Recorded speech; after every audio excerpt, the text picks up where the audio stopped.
ఈ కార్యక్రమాలు చేయడం జరిగింది. ఇవాళ రోజు మా ఇంటర్నల్ ప్రమోషన్స్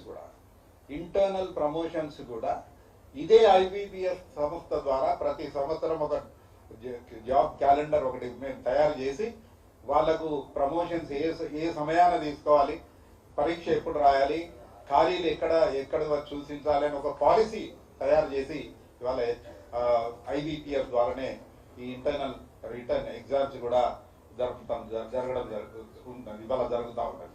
అదేవిధంగా భారతదేశంలోనే మనది మొట్టమొదటి రాష్ట్రం ప్రాథమిక వ్యవసాయ సహకార సంఘాలకు ఒక నిర్దిష్టమైన హెచ్ఆర్ పాలసీ తీసుకొచ్చి ఇవాళ భారతదేశంలో 2 రాష్ట్రాలు ఈ పాలసీని స్వీకరించినాయి. దాంట్లో సంపూర్ణంగా వినియోగించిన రాష్ట్రం ఏదైనా ఉన్నదంటే అది తెలంగాణ రాష్ట్ర సహకార బ్యాంక్ ఆధ్వర్యంలో తెలంగాణ రాష్ట్రం మాత్రమే అనే మాట కూడా ఇక్కడ చెప్పుకోవాలి. ఈడ దాదాపు 3,880 మంది ఉద్యోగులకు ఈ రెగ్యులరైజేషన్ చేసి ఇవాళ ప్రాథమిక వ్యవసాయ సహకార సంఘాలను పూర్తిగా అంటే ఒక దశకు తీసుకుపోయి ఇవాళ దేశంలో అత్యధికంగా సేవలు అందిస్తున్న సంఘాలుగా గుర్తింపు పొందినాయి. ఇదే కాకుండా మానవ వనరులు ఈ సపోర్ట్ తోని వాళ్లకు అకౌంటబిలిటీ పెరిగింది. వాళ్ళ మీద బాధ్యతలు పెరిగిన తర్వాత పనితీరు కూడా ఇవాళ చాలా సక్రమంగా బాగా జరుగుతూ ఉన్న విషయాన్ని కూడా మనం ఒకసారి చెప్పుకోవాలి. సంఘాల వల్ల ఈ వ్యవస్థకే పట్టుకొమ్మలు. భారతదేశంలో ఇవాళ సహకార వ్యవస్థ ఫెయిల్ అవ్వడానికి కారణం కింది టైర్ ఏదైతే ఉన్నదో ప్రాథమిక వ్యవసాయ సహకార సంఘాలను ఎవరు కూడా దీని పట్ల పెద్ద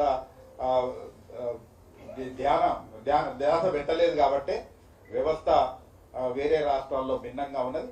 మన దగ్గర కింద చాలా పటిష్టం చేసి ఇవాళ ప్రతి ఒక్క అవసరం రైతాంగానికి కావాల్సిన ప్రతి ఒక్క అవసరం ప్రాథమిక వ్యవసాయ సహకార సంఘాల ద్వారా చేస్తూ ఉన్నాం.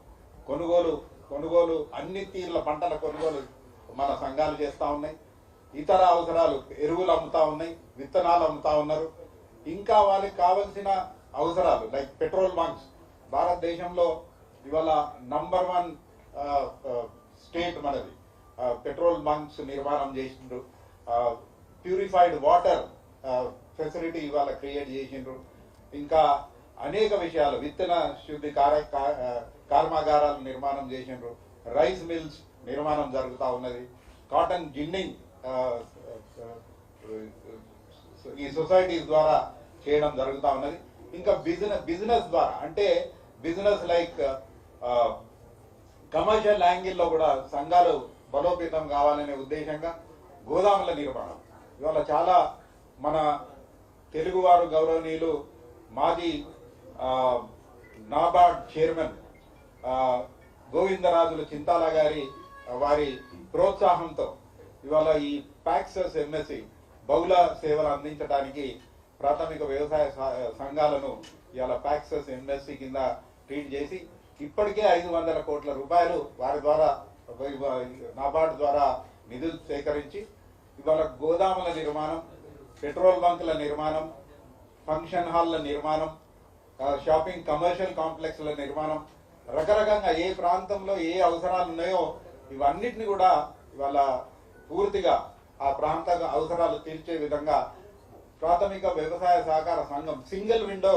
అని ఏదైతే ఆనాడు ఒక నామకరణంతో బయటకు వచ్చిందో గౌరవ స్వర్గీయ ఎన్టీ రామారావు గారి ఆలోచన అన్ని అవసరాలు ఒకే ప్రాంగణంలో ఆ గ్రామీణ ప్రాంతంలో ఉన్న వారికి దొరకాలని ఎన్టీ రామారావు గారు ఏదైతే ఆలోచన చేసిండ్రో దానికి అనుగుణంగా ఇవాళ తెలంగాణ రాష్ట్రంలో ప్రాథమిక వ్యవసాయ సహకార సంఘాలు నడుస్తున్న తీరును కూడా ఒకసారి గమనించవలసిన అవసరం ఉన్నది.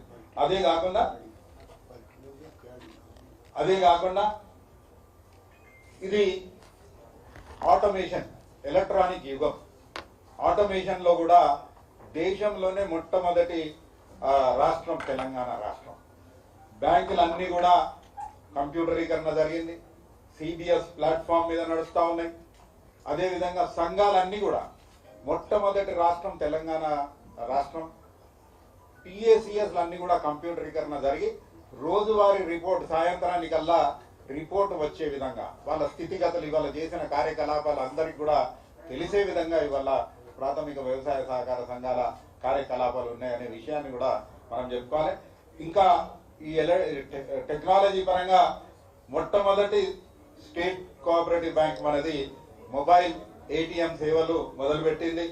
రూపే ప్లాటినం కార్డులను కూడా జారీ చేసింది. అదేవిధంగా 24/7 సైబర్ సెక్యూరిటీ ఆపరేషన్ సెంటర్స్ దేశంలోనే ప్రప్రథమంగా ఏ రాష్ట్రంలో కూడా లేదు. మనకన్నా పెద్ద రాష్ట్రాలు, మనకన్నా పెద్ద బ్యాంకులు మహారాష్ట్ర కానీ గుజరాత్ కానీ అటువంటి జాగాలో కూడా లేదు. మన సొంత సైబర్ సెక్యూరిటీ 24/7 ఇక్కడ నడుస్తూ ఉన్నది. కాబట్టి ఎక్కడ ఏ సైబర్ ఫ్రాడ్కు తావు ఇవ్వకుండా మా పిల్లలందరూ కూడా పని చేస్తున్న తీరు నిజంగా కూడా ప్రశంసనీయమనే మాట కూడా మనం ఒకసారి ఇక్కడ చెప్పుకోవాల్సిన అవసరం లేదు. అదేవిధంగా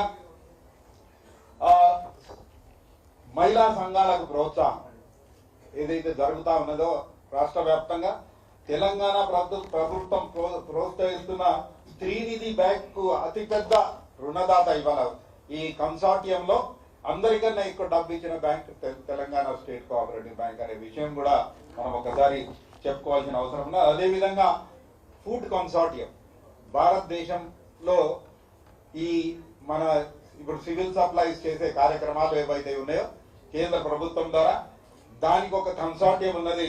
దాంట్లో ఇదివరకు మన contribution was near 25 crores, but today